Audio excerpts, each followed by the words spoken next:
Hemofilia? Penyakit apa itu ya? Yang tahu pedofilia. Takut akan ketinggian. Hemofilia. Hemofilia. Nggak tahu. Ya gitu-gitu aja hemofilia tapi nggak tahu apa itu hemofilia. Hemofilia penyakit ya? Hemofili kan? Penyakit keturunan itu. Saya tidak tahu sama sekali hemofilia itu apa, penyakit atau gimana itu apa, saya nggak tahu Pak.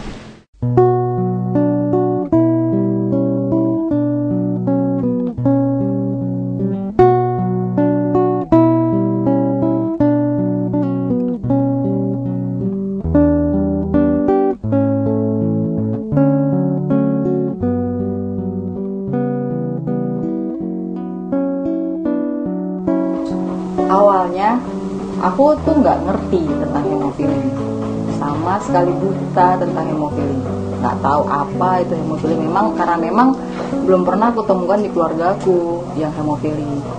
Setelah aku ingat-ingat, tanda-tanda hemofilinya itu sudah timbul sejak dia bayi.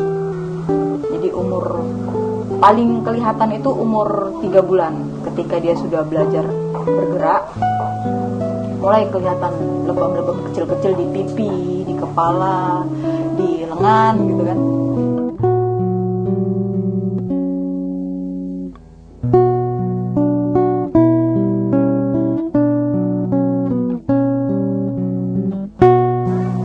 Sampai sekitar umur 6 bulan dia belajar merangkak. Itu gusinya berdarah, itu gusinya kejedot ke lantai, berdarah mulai dari pagi sampai malam. Nah, kemudian umur 8 bulan dia jatuh, tapi lututnya itu sampai bergeser. Nah, di situ baru kita bawa ke dokter. Dokternya menyarankan untuk operasi. Nah, di situ baru aku bilang, bagaimana mungkin Pak Dokter anak saya dioperasi? Sementara anak saya itu sudah pernah berdarah mulai dari pagi sampai malam. Dokternya kaget. Ada di keluarga yang seperti ini? Nggak pernah ada. Kalau misalnya ada, masa aku nggak tahu sih tanda-tanda seperti itu kan gitu kan.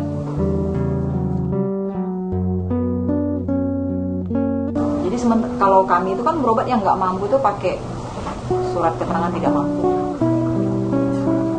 Ya itu terkadang kan untuk orang-orang miskin ini sistemnya suka dirubah. Kalau misalnya yang pegawai atau yang bekerja askes ada gitu kan, askes pegawai tetap aja ada sampai kapanpun kan gitu. Nah, orang miskin ini kadang suka ganti-ganti, ada SKTN, askeskin, Jakesmas, dia berganti-ganti. Memang nggak dibantu pakai itu nggak bisa kami berobat, terus terang aja kami nggak mampu. Dan banyak mampu pun, bahkan yang mampu pun nggak akan mampu lah kalau terus-terusan harus beli obat yang sangat mahal itu, karena memang mahal obatnya.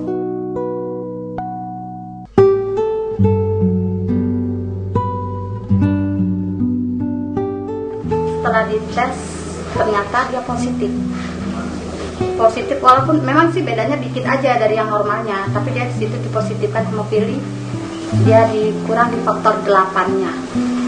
Waktu dia terjadi pendarahan, kita membawanya ke rumah sakit. Tapi tidak langsung diberikan suntikan itu tadi, karena kita menggunakan Jakesmas. Setelah saya marah dan saya memohon pada dokter, setiap dokter masuk saya minta, dan terakhir saya bosan menampung darahnya, saya biarkan dia di tempat tidur, saya biarkan itu spray merah semua. Baru setelah itu karena dokter melihat, barulah dia memberikan obat tadi itu. Setiap dia pendarahan itu dalam tempo 5 menit disuntikan itu pasti berhenti. Cuman pelayanannya itu tadi, saya masuk dari jam 6 pagi, malam saya baru dapat suntikan, karena saya seperti mengemis lagi tuh, memohon sempat diberikan obatnya gitu. Tapi kemungkinan kalau kita bayar ya kita langsung dapat obat. Tapi setelah kita menggunakan Jakesmas tadi tuh pelayanannya sangat kurang sekali gitu. Padahal kondisi si anak membutuhkan obat itu langsung gitu. Tapi rumah sakit tidak seperti itu. Kami tahu itu obat memang harus diproses, tapi kami yakin itu ada seperti stok mereka untuk keadaan darurat. Nah, Tolonglah itu segera diberikan kepada anak-anak kita yang membutuhkan. Kita sangat sedih melihat anak-anak itu mengalami pendarahan dan tidak bisa apa-apa. Yang dia rasakan nyeri dan sakit kan gitu. Dia lapar tapi mau makan nggak bisa. Dia haus mau minum dia juga nggak bisa. Jadi ya kami semua pasien hemofili yang menggunakan Jampesmas juga mengharapkan pelayanan dari pihak kesehatan, memberikan pelayanan yang baik buat mereka.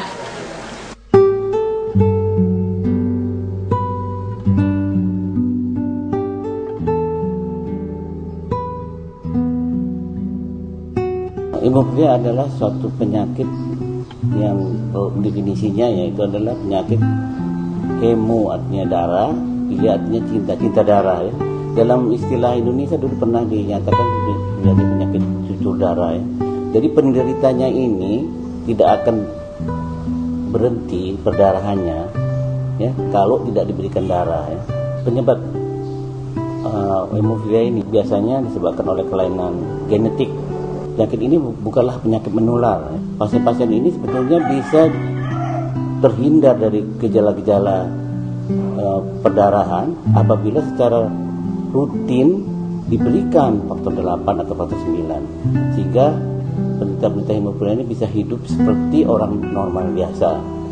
Yang ini biasanya dilakukan di luar negeri. Untuk di Indonesia biasa ini dilakukan pada keadaan-keadaan insiden saja karena memang kita tahu kesulitan juga mengenai kerovisivitas ataupun faktor 8 yang atau faktor 9 itu memang agak sulit di Indonesia dan juga harganya cukup mahal.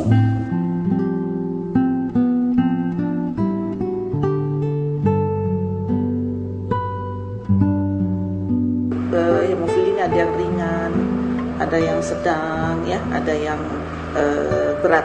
Nah, kalau dia tandanya berat, ya biasanya itu dimulai sejak bayi, terutama pada anak di bawah 1 tahun yang mulai belajar jalan.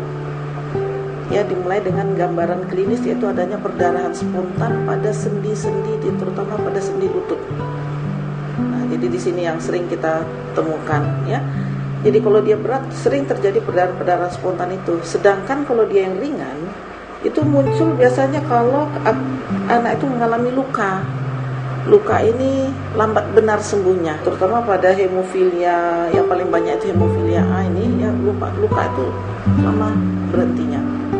Nah, kenapa ini bisa terjadi? Jadi kalau kita ingat kepada luka itu sebenarnya kita harus ingat kepada ada 3 hal yang berperan. Ada pembuluh darah yang terputus, ada trombosit ya, sekarang kan umum orang sudah tahu ya. Trombosit itu jumlah trombosit ataupun kemampuan trombosit saling melekat, dan adanya faktor koagulasi. Nah, di hemofili ini yang terganggu ini atau berkurang itu adalah faktor-faktor koagulasi.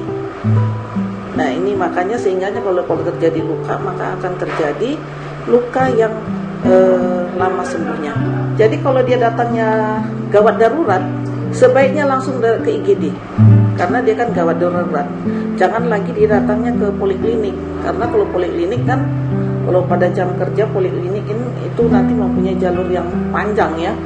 Poliklinik harus konsul lagi ke hematologi baru nanti bisa ditransfer ke ruangan. Sedangkan kalau dia datang dengan gawat darurat sebaiknya langsung aja ke unit ke IGD-nya rumah sakit.